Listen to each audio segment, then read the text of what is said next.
পাকিস্তানের সাথে আলোচনা, ইরানের পারমাণবিক কর্মসূচি, নিষেধাজ্ঞা প্রত্যাহার, আটকে থাকা সম্পদ ও আঞ্চলিক নিরাপত্তার মতো গুরুত্বপূর্ণ ও জটিল বিষয়গুলো স্থান পেয়েছিল।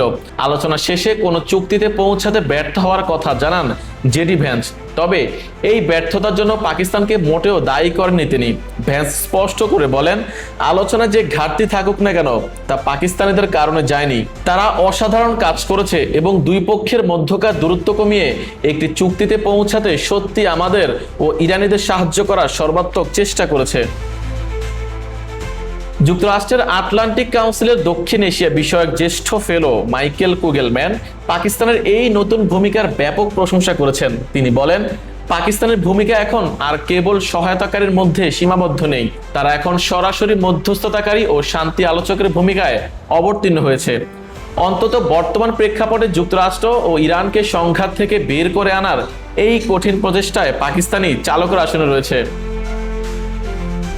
অন্যদিকে স্টিমসন সেন্টারের দক্ষিণ এশিয়া কর্মসূচির পরিচালক এলিজাবেথ থ্রেলকেল্ট একে পাকিস্তানের এক চমৎকার ভূ রাজনৈতিক ভারসাম্য রক্ষার দৃষ্টান্ত হিসেবে দেখছেন। তিনি বলেন, পাকিস্তানের সঙ্গে যেমন ইরানের সীমান্ত রয়েছে, তেমনি সৌদি আরব ও চীনের সঙ্গেও তাদের জোরালো সম্পর্ক বিদ্যমান।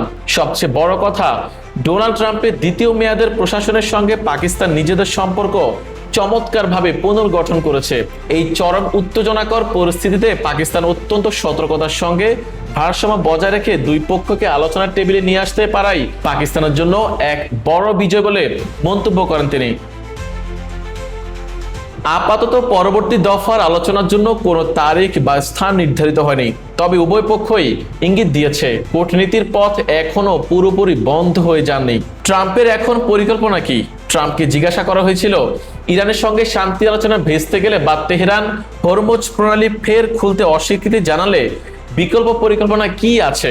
তবে মার্কিন প্রেসিডেন্ট স্পষ্ট করে দিয়েছেন যে কোনো দ্বিতীয় পরিকল্পনা নেই।